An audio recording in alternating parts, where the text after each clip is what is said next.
बबीता अकेले ही अपनी माँ और बीमार भाई का खर्च उठा रही होती है। बबीता एक कॉलेज में प्रोफेसर का काम करती है। एक दिन वो कॉलेज के लिए निकल रही होती है और वो अपना बायां पैर पहले घर से निकालती है। तभी बबीता, मैंने तुझे कितनी बार कहा है, घर से बाहर निकलते वक्त पहले दायां पैर बाहर निकालना चाहिए, वरना ये अपशगुन होता है बेटा। मैंने भी तुमसे कितनी बार कहा है माँ, मुझे इन सब बातों पर बिल्कुल यकीन नहीं है। ये सब मनगढ़ंत बातें होती हैं। आज अमावस की काली रात है, आज जल्दी घर आ जाना। आज के दिन कई लोग काला जादू करते हैं बबीता। अरे माँ, तुम इन सब बातों पर क्यों विश्वास करती हो? ये सब कुछ नहीं होता है। नहीं नहीं, ये सब बातें बहुत सोच समझ कर की जाती है। सरिता बहुत अंधविश्वासी थी और हमेशा इन सब से बचने के लिए टोना टोटका करते रहती थी। उसका बेटा मनोज कई साल पहले एक एक्सीडेंट में अपाहिज हो गया था और चलने फिरने में असमर्थ था। उसका पूरा ख्याल उसकी बहन बबीता रखती थी। बबीता कॉलेज के लिए निकल जाती है और बहुत काम होने की वजह से आज उसे घर जाने में देर हो जाती है। आज माँ ने जल्दी आने को कहा था, लेकिन काम ज्यादा होने की वजह से जल्दी घर पहुंचना संभव नहीं है। माँ को फोन करके बता देती हूँ। हाँ, आने में देर हो जाएगी। बबीता जैसे ही अपना फोन उठाती है, फोन उसके हाथ से गिर जाता है और टूट जाता है। उसे वापस घर जाने में बहुत लेट हो जाता है। उसे कोई टैक्सी या ऑटो नहीं मिलता। वो पैदल ही अपने घर की ओर निकल जाती है। आज ही इस मोबाइल को क्यों खराब होना था? आसपास भी कोई नजर नहीं आ रहा है। बबीता को ऐसा लगता है जैसे कोई मदद के लिए पुकार रहा हो। बबीता आवाज का पीछा करते हुए आवाज के पीछे जाने लगती है। कौन है वहाँ? तुम रो क्यों रही हो?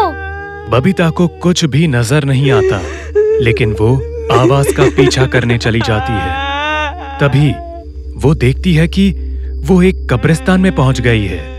जैसे ही बबीता उस कब्रिस्तान में पहुंचती है, वो आवाज का आना बंद हो जाता है। ये क्या हो रहा है? मैं रात को इस कब्रिस्तान में कैसे पहुंच गई? वहां पर कुत्तों के रोने की आवाज, चमगादड़ के बोलने की आवाज और मेंढक का पानी में टर्राना साफ सुनाई दे रहा था। चारों तरफ बिल्कुल शांत माहौल था। उस बीच सन्नाटे को चीरती हुई ये आवाज बहुत डरावनी लग रही थी। बबीता उस कब्रिस्तान से निकलने की कोशिश करने लगती है, लेकिन वो जहां भी जाती है उसे सिर्फ और सिर्फ बड़ी दीवारें मिलती है। वहां कोई भी गेट नहीं था। अगर यहाँ कोई गेट नहीं है तो फिर मैं अंदर कैसे आई? घना अंधेरा हो चुका था। बबीता उस कब्रिस्तान में घूम घूम कर थक चुकी थी, लेकिन वहां से जाने का कोई रास्ता नहीं था। बबीता थक कर एक कब्र पर बैठ जाती है। तभी उस कब्र से अजीब आवाज आने लगती है। बबीता धीरे से अपना कान उस कब्र के ऊपर रखकर आवाज सुनने लगती है। तभी अचानक वो कब्र में जोरदार धमाका होता है और उससे एक ताबूत निकलकर बाहर आ जाता है। बबीता धमाके की आवाज से वहीं पर बेहोश हो जाती है। तभी बबीता के कान में कुछ आवाज सुनाई देती है। अरे अब ठीक तो है? आप यहाँ इस सुनसान कब्रिस्तान में अकेली क्या कर रही हैं? आप कौन हैं? और मैं यहाँ कैसे पहुँची? बबीता को थोड़ा होश आता है। बबीता अपने सामने अनजान व्यक्ति को पाती है। आप कौन हैं? और यहाँ क्या कर रहे हैं? मैं इस कब्रिस्तान में क्या कर रही हूँ? मेरी कुछ समझ में नहीं आ रहा। आज मुझे काम से वापस आते वक्त लेट हो गया। जब मैं इस कब्रिस्तान से गुजर रहा था, तब मुझे अजीब आवाजें सुनाई देने लग गई और मैं यहाँ देखने चला आया। तभी पास में पड़ी कब्र से किसी का हाथ बाहर आता है और बबीता का हाथ पकड़ लेता है। बबीता डर के मारे चिल्लाती है। अमन बबीता का हाथ छुड़ाने की कोशिश करता है, लेकिन उसका हाथ बहुत बुरी तरह से फंस चुका था। ये क्या हो रहा है? एक कब्र में रखा मुर्दा किसी का हाथ कैसे पकड़ सकता है? यहाँ जरूर कुछ गड़बड़ है। ये सब हमारे समझ के परे है। अमन बबीता का हाथ छुड़ाने की बहुत कोशिश करता है। बबीता के हाथ से खून निकलने लगता है। तभी बबीता का हाथ उस कब्र से बाहर आ जाता है। अमन और बबीता अपनी जान बचाकर वहां से भागने लगते हैं। यहाँ से बचकर भागने का कोई रास्ता नहीं है। ये कैसे हो सकता है? यहाँ अंदर आने का तो रास्ता है, लेकिन बाहर जाने का नहीं।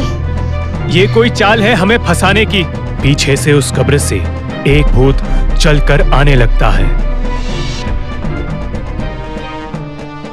और उसके मुंह से हरा पानी गिर रहा था। अमन और बबीता उसे देखकर बुरी तरह डर जाते हैं और वहां से भागने लगते हैं। तभी बबीता का पैर किसी चीज में फंस जाता है और वो गिर जाती है। चलो मेरे साथ। वो बबीता का पैर पकड़कर खींचकर ले जाने लगता है। बबीता खुद को रोकने की कोशिश करती है, लेकिन वो नाकामयाब होती है। तभी भूत की नजर अमन पर पड़ती है और बबीता को छोड़कर अमन की ओर मुड़ जाता है। बबीता वहां से उठकर भागने लगती है। तभी वो किसी से टकरा जाती है। छोड़ दो मुझे, मैंने तुम्हारा क्या बिगाड़ा है? मेरी जान मत लो, छोड़ दो मुझे। अरे शांत हो जाओ, शांत हो जाओ। कौन हो तुम और तुम्हारी ऐसी हालत किसने की? तुम डरी हुई क्यों लग रही हो? भूत, वो भूत हमें नहीं छोड़ेगा। तभी वो भूत अमन का गला पकड़कर उसे अपने हाथों के बीच दबाकर घुमा देता है। अमन जमीन पर गिर पड़ता है और बुरी तरह तड़पने लगता है। ना तो उसे मौत अपना रही थी और ना ही जिंदगी उसे अपनी शरण दे रही थी। ये देखकर आयुष और बबीता बुरी तरह घबरा जाते हैं। नहीं, ये महज एक इत्तेफाक नहीं हो सकता कि हम तीनों एक ही दिन एक ही कब्रिस्तान में आए हैं। लेकिन ये सब क्या हो रहा है? मुझे तो कुछ भी समझ में नहीं आ रहा। इसमें किसी बड़ी शक्ति का हाथ है, हाँ, जिसने हम तीनों को यहाँ बुलाया है। वो भूत इन दोनों की तरफ आने लगता है। दोनों डर के मारे वहां से भागते हैं। आयुष एक पेड़ के पीछे छुप जाता है और बबीता एक कब्र के पीछे छुपकर बैठ जाती है। डर के मारे दोनों का बुरा हाल है। अमन वहीं पर पड़ा पड़ा तड़प रहा था। तभी बबीता को वहां पर किसी की आने की आवाज सुनाई देती है। बबीता चुपके से उसे देखने लगती है। उसकी माँ उसके भाई को लेकर आती है। बबीता दौड़कर जाकर अपनी माँ को गले लगा लेती है। माँ, तुम यहाँ कैसे आई? यहाँ से निकल जाओ। यहाँ आने का तो रास्ता है, लेकिन वापस जाने का नहीं। ये आपको कैसे पता चला? और इतनी रात को आप उस सुनसान कब्रिस्तान में भाई के साथ क्या कर रही है?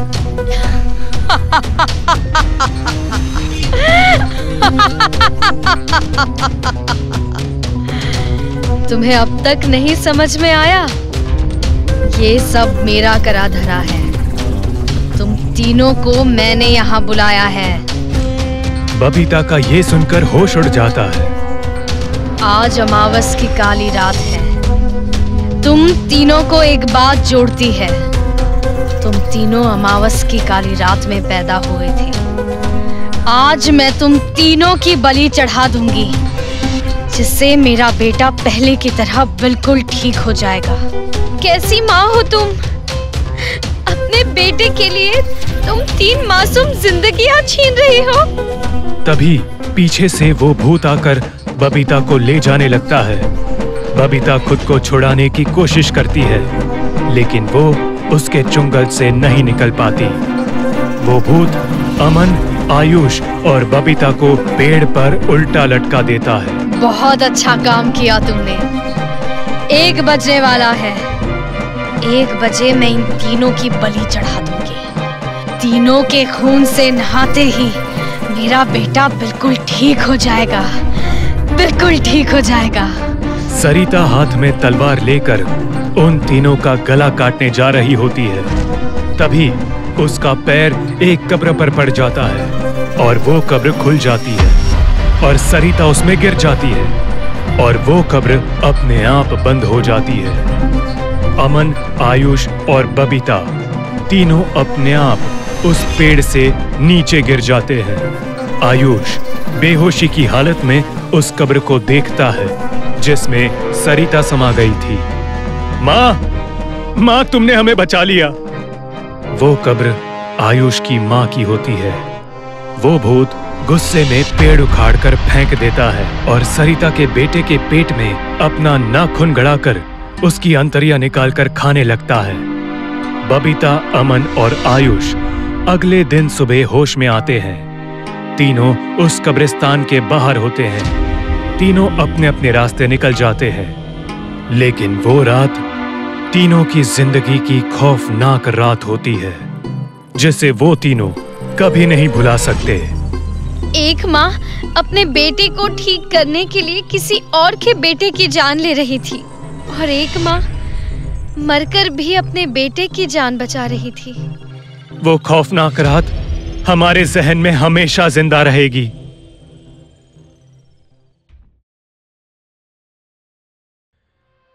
मौत एक ऐसी भयानक सच्चाई है जिससे आज तक कोई भी नहीं बच पाया है। लेकिन एक और कड़वा सच ये भी है कि सच्चाई मौत के बाद भी सामने आ सकती है। आज की कहानी दो बहनों की है जो अडॉप्टेड चाइल्ड थे। उन्होंने कभी अपने माता पिता को नहीं देखा था और अपनी जिंदगी को गोद लिए हुए घरों में गुजारती थी। लेकिन जिंदगी ने उनके साथ ऐसा खेल खेला जिसमें मजबूत खिलाड़ी भी हार मान जाए। क्या कर रही हो निधि? अब तो बड़ी हो गई हो, अब तो मिट्टी में खेलना बंद कर दो। दीदी क्या तुम भी? बच्चों अपने कमरे में जाओ और जाकर सामान पैक कर लो। तुम्हें लेने के लिए मर्फी परिवार नीचे इंतजार कर रहा है। चलो जल्दी जाओ। क्योंकि नैना और निधि अडॉप्टेड चिल्ड्रन थे तो अक्सर उनको फैमिलीज चेंज करनी पड़ती थी।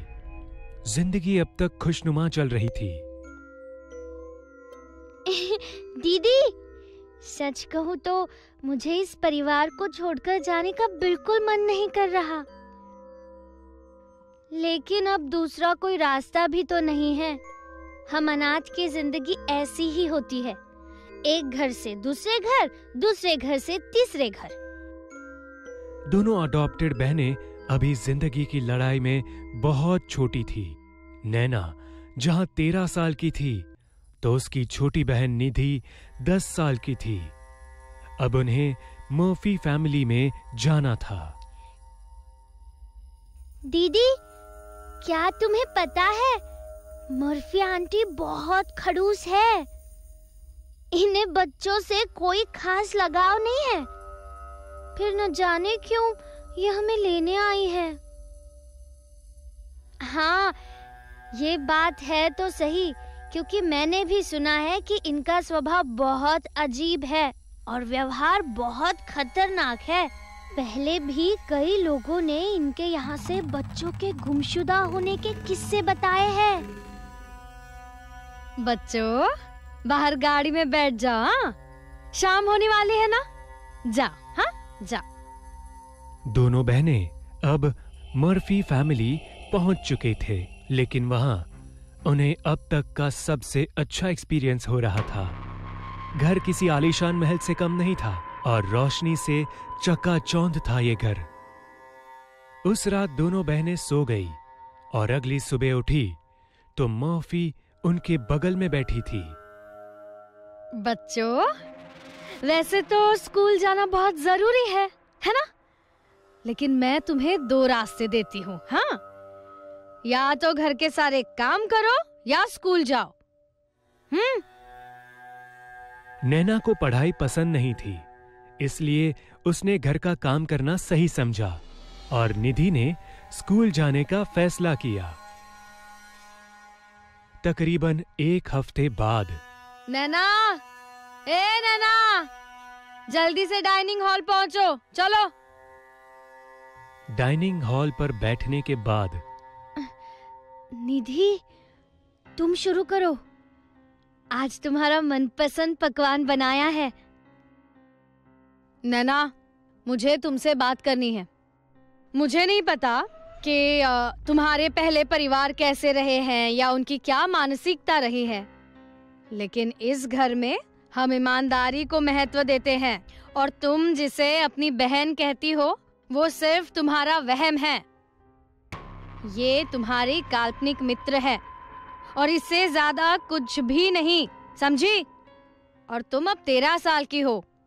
अब ये बचकानी हरकतें तुमको शोभा नहीं देती। मैडम, ये आप क्या कह रही है? क्या निधि आपको दिखाई नहीं देती? ये मेरी काल्पनिक या सपने की बहन नहीं है, बल्कि असली बहन है। आपने हम दोनों को अडॉप्ट किया है ना? नहीं नहीं नैना, मैंने सिर्फ तुम्हें गोद लिया है। मैं किसी दूसरी लड़की को नहीं जानती और निधि कहकर जिसे तुम बुलाती हो ना, असल में उसका इस धरती पर कोई अस्तित्व ही नहीं है। मर्फी की ये बातें सुनकर नैना को गुस्सा तो आ रहा था, लेकिन वो अपनी भावना को व्यक्त नहीं कर पाई और नाराज होते हुए अपने कमरे में चली गई। नैना मन ही मन में बड़बड़ाते हुए, क्या मैं पागल हूँ? क्या निधि जैसी कोई लड़की असल में है ही नहीं? ये सब मेरा वहम है। क्या मेरी इसी पागल और बचकानी हरकतों की वजह से पुराने परिवारों ने मुझे छोड़ दिया है? नैना अपने मन में ये सवाल कर ही रही थी कि तभी दरवाजे पर एक दस्तक हुई।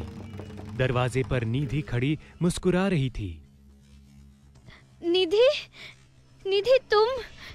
मेरी बहन मर्फी आंटी है ना, वो मुझे पागल साबित करना चाहती है। वो कहती है तुम असल में हो ही नहीं, जबकि तुम हो। सच कहना, कहीं ये मेरा वहम या ये पागलपन तो नहीं है ना? सच बोलो। निधि की आंखों में आंसू होते हैं और वो बिना कोई जवाब दिए सीधा चलने लगती है और वो बेसमेंट के पास जाकर गायब हो जाती है। नैना बेसमेंट में पहुंच चुकी थी। तभी उसे भूरे बालों वाली और चेहरे पर बहुत झुर्रियां वाली औरत दिखती है, जो ठीक से देखने पर पता चलता है कि ये तो मिस मर्फी ही है। नैना को दिखता है कि मर्फी असल में कोई इंसान नहीं, बल्कि एक नरभक्षिणी डायन है। तभी वो प्लास्टिक के थैले में से एक लाश को बाहर निकालती है। ऊपर बल्ब लटक रहा होता है, जिसकी रोशनी में नैना को साफ दिखता है कि वो लाश किसी और की नहीं, बल्कि निधि की थी।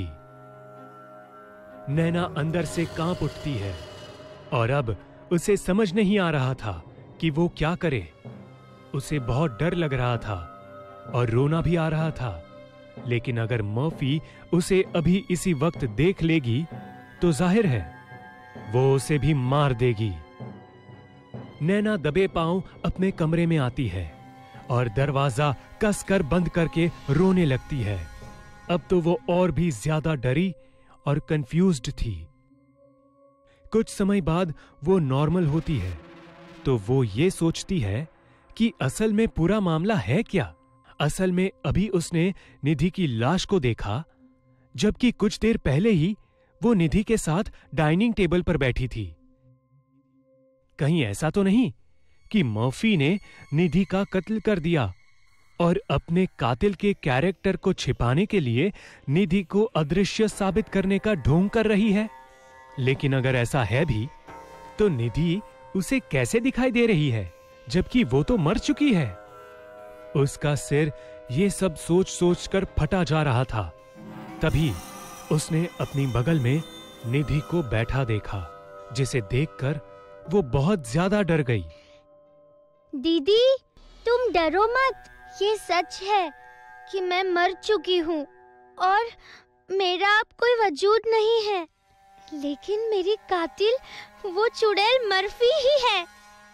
ठीक पिछले हफ्ते के शनिवार की रात को जब तुम बार्बर अंकल के साथ मेला देखने गई थी ना, तब मैं गलती से मर्फी आंटी के रूम में दाखिल हो गई थी, जहाँ जाने को वो सख्त मना करती थी। मर्फी आंटी के कमरे में उनकी असलियत थी, जैसे भूत के कॉस्ट्यूम, बड़े नाखून, सफेद बाल और खून की बोतल। मुझे मर्फी आंटी ने देख लिया और अपनी असलियत छिपाने के लिए उन्होंने मुझे धोखे से बेसमेंट में बुलाया और सिर पर रॉड मारकर मुझे मार दिया, मेरी हत्या कर दी। और वही मुझे एक प्लास्टिक के थैले में बांध दिया, जिससे किसी को मेरे बारे में कभी पता ना चल सके। इतना बताकर निधि वहां से गायब हो गई। यानी कि नैना को अब पूरा माजरा पता चल चुका था। उसे बहुत रोना आ रहा था, क्योंकि उसके और उसके बहन में एक बहुत मासूम रिश्ता था, जिस वजह से निधि की आत्मा मरने के बाद भी उसे दिखाई देती है। नैना ने सोच लिया था कि अब वो किसी भी तरह से निधि को इंसाफ दिलाएगी और मर्फी को सजा। इसलिए अगली सुबह होते ही वो तैमूर अंकल के घर गई और उन्हें जाकर सारी बात बताई। तैमूर वही शख्स था जिसने इनका सेटलमेंट मर्फी फैमिली में कराया था, लेकिन इसके बावजूद तैमूर भी मर्फी की असलियत से अनजान था। शाम को नैना तैमूर और पुलिस वाले को लेकर मर्फी हाउस पहुंची और उन्हें बेसमेंट में उस लाश को दिखाने के लिए ले जाने लगी। बेसमेंट में पहुंचते ही जो उन्होंने देखा, वो देखकर सबका दिल दहल उठा। उन्होंने देखा मर्फी फांसी के फंदे पर झूल रही थी और अब उसका असली चुड़ैल वाला चेहरा भी साफ झलक रहा था। वो 200 साल की बुढ़िया नजर आ रही थी। अब तो मर्फी ही मर चुकी थी, तो अब इसके आगे क्या ही हो सकता था। लेकिन नैना ने निधि को मर्फी के झूलते लाश के बगल में मुस्कुराता देखा। नैना समझ गई कि इस चुड़ैल की इतनी भयानक मौत कैसे हुई। इसका कत्ल निधि ने ही किया। वो आखिरी बार था जब नैना ने निधि को देखा। उसके बाद निधि का दाह संस्कार हुआ और फिर निधि कभी भी नैना को नजर नहीं आई। मर्फी का अंत भले ही दर्दनाक हुआ, लेकिन उसने एक मासूम से उसकी जिंदगी छीन ली। 2 बहनों को हमेशा हमेशा के लिए जुदा कर दिया। आज इस घटना को बीते एक लंबा समय हो गया है, लेकिन नैना आज भी उस घड़ी को याद करती है तो दहल उठती है, खासकर उस लम्हे को जब मरने के बाद भी निधि की आत्मा ने उसे सच बता दिया और मर्फी का पर्दा फाश किया। इसलिए कहते हैं, मौत सिर्फ शरीर को आती है, आत्मा और भावना दोनों अमर है। अगर रिश्ता और प्यार पवित्र है तो मौत के बाद भी आपका प्रेमी आपकी रक्षा करेगा और आपके साथ रहेगा। भले मर्फी ने खुद की असलियत छिपाने के लिए निधि का कत्ल कर दिया, लेकिन निधि की मौत के बाद भी असली सच सबके सामने आ ही गया। विहान, अथर्व और शिवांश तीनों बहुत ही अच्छे दोस्त थे और तीनों 12th स्टैंडर्ड की एग्जाम को कंप्लीट करने के बाद वेकेशन में कहीं घूमने जाने का प्लान कर रहे थे। मुझे लगता है इस बार हमें गोवा या मनाली नहीं बल्कि गांव जाना चाहिए। गांव के सुंदर वातावरण और गांव की हरियाली का आनंद उठाना चाहिए। बात तो तेरी सही है, लेकिन हम में से किसके गांव चले? हम तीनों एक एक करके सभी के गांव चलेंगे, लेकिन शुरुआत बिहान के गांव नाथुपुरा से करेंगे। हाँ तो दिक्कत क्या है, चलो, लेकिन थोड़ी सतर्कता बरतना। मेरे गांव में तुम्हारी ये आवारागर्दी नहीं चलेगी, जैसे देर रात तक जागना, शाम को बाहर घूमना और सबसे खास भूत प्रेत का मजाक बनाना। अरे हाँ, मैं तो भूल ही गया था, तेरा गांव अंधविश्वासी के साथ साथ कायर और फट्टू भी है। देख, अब तेरा ज्यादा हो रहा है। विहान, तू साइंस का इतना ब्रिलियंट स्टूडेंट होकर इन भूत प्रेतों पर विश्वास करता है, लेकिन कसूर तेरा भी नहीं है, क्योंकि तेरा जड़ ही वहां से जुड़ा है, तो ये तो लाजमी है। लेकिन तू टेंशन मत ले, इस बार हम तेरी और तेरे गांव दोनों की गलतफहमी दूर कर देंगे। तीनों दोस्त आने वाले वेकेशन में गांव जाने का प्लान कर रहे थे और तीनों ने चुना विहान का वो भूतिया गांव, जहां शाम ढलने के बाद उस गांव की चुड़ैल निकलती है और गांव में अकेले टहल रहे किसी भी इंसान को जान से मार देती है। अब तीनों को भूतों में जरा भी विश्वास नहीं था और इस बार उनका मकसद भी यही था कि वो गांव पहुंचकर उस चुड़ैल वाली बात को उनकी गलतफहमी साबित कर दे, जो उन्होंने इतने सालों से पाल रखा है। शाम की ट्रेन से वो लोग अगले दिन दोपहर में पहुंच गए थे विहान के गांव नाथुपुरा। वो तीनों विहान के घर पहुंचे।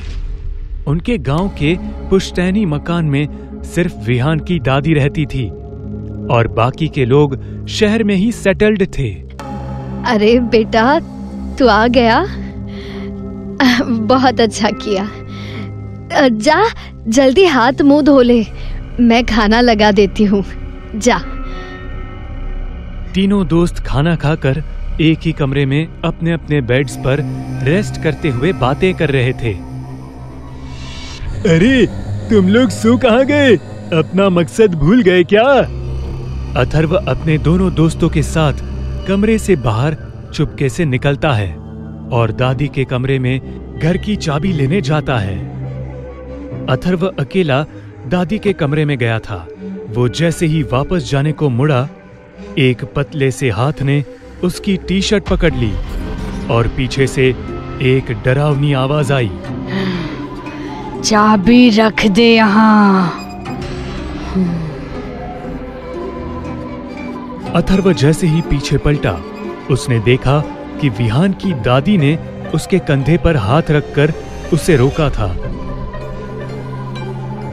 असल में विहान की दादी कोई इंसान नहीं, बल्कि एक चुड़ैल थी, जिसका चेहरा उस अंधेरी रात में भी इतना भयानक लग रहा था कि कमजोर दिल वाला तो वहीं मर जाए।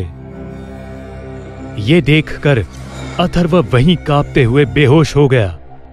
जब बहुत समय तक अथर्व नहीं लौटा, तब उनके वो दोनों दोस्त दादी के कमरे में आए तो देखा कि उनकी दादी बेड पर थी ही नहीं। अरे, दादी कहाँ गई? वैसे दादी रात के 1 बजे कहाँ जा सकती है? अरे, हो सकता है वॉशरूम गई होंगी, लेकिन पहले इस डरपोक को उठा, ना जाने क्या देख लिया कि यहीं बेहोश हो गया। वो दोनों उस रात नहीं जा पाते क्योंकि अथर्व उस हालत में नहीं था।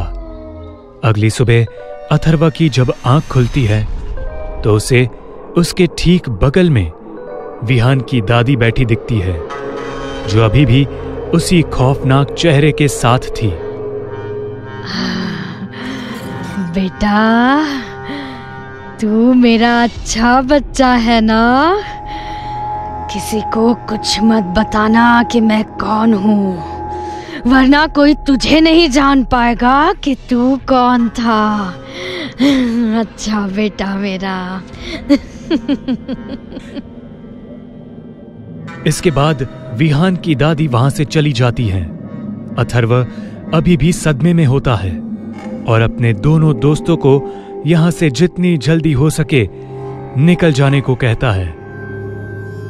उसी शाम जब तीनों दोस्त गांव की सैर कर रहे होते हैं तो वो एक चीज नोटिस कर रहे थे कि हर कोई उनसे दूर भाग रहा था। कोई उनसे बात नहीं करना चाहता था। उन्हें इसकी वजह नहीं पता चल रही थी। एक चाय की टपरी चलाने वाले अब्दुल चाचा थे, जो विहान को तब से जानते थे जब से विहान बहुत छोटा था। विहान उस अब्दुल चाचा के पास गया और उनसे बोला, अब्दुल चाचा, भूल गए क्या मुझे? ना बेटा, मैं तुझे कैसे भूलूंगा? तुझे तो मैंने मेरी गोद में खिलाया है। इसके बाद विहान उनसे गांव की चुड़ैल और शाम ढलने के बाद किसी का भी गांव में ना दिखने का कारण पूछता है, और ये भी पूछता है कि आखिर उन तीनों को देखकर गांव के लोग भाग क्यों रहे हैं। बेटा, असली कहानी ये है कि जिस गांव की चुड़ैल का जिक्र तुम इतने समय से सुन रहे हो, ये कोई और नहीं बल्कि तुम्हारी दादी ही है। गांव की चुड़ैल जो रात में निकलने वाले का शिकार करती है, वो तुम्हारी दादी है। ये सुनने के बाद विहान के पैरों तले जमीन खिसक गई। हाँ बेटा, ये बात तुम्हारे घर वालों को भी पता है। आज से 7 साल पहले तुम्हारी दादी बहुत बीमार हो गई थी, लेकिन एक चुड़ैल उसी समय गांव में साया बनकर घूमती थी। उसे एक शरीर की जरूरत थी जिसकी मदद से वो अपना शिकार कर सके। जब गांव के लोग उसे मारने गए, तब तुम्हारी दादी भी उनमें से एक थी, लेकिन लौटते वक्त उस चुड़ैल ने तुम्हारी दादी के आत्मा को बांसवाड़ी में बांध दिया, और उस चुड़ैल की आत्मा ने तुम्हारी दादी के शरीर में घर कर लिया। तब से तुम्हारी दादी इस गांव में हर रात मौत का खेल खेलती है। तुमने देखा होगा कि तुम्हारे घर में कोई भी भगवान की मूर्ति और पूजा घर नहीं होगा, और अंधेरे में कभी भी दीप या कोई भी रोशनी नहीं जलती, क्योंकि चुड़ैल शैतान की पूजा करती है, भगवान की नहीं। इसके बाद अथर्वा ने भी कल रात वाली बात का जिक्र किया, और अब तीनों काफी डर गए थे, क्योंकि ये तीनों उस चुड़ैल के घर में रह रहे थे। इसी वजह से कोई भी इनके करीब नहीं जाना चाहता था। अब समझ आया कि मेरे घर वाले मुझे अपने गांव क्यों नहीं आने देना चाहते थे, ना ही उन्होंने कभी इस सच को बताया। इसके बाद तीनों उस घर में गए, सामान बांधा और फौरन निकलने लगे। लेकिन तभी पीछे से एक आवाज आई। इतनी जल्दी जा रहे हो बेटा, लेकिन मैं अब अपने पोते से अलग नहीं हो सकती। मेरे माया खेल के कारण ही तो मैंने उसे अपने पास बुलाया है। अब तो मेरा शरीर बहुत पुराना हो चुका है। अब मेरी आत्मा को नए शरीर की जरूरत है।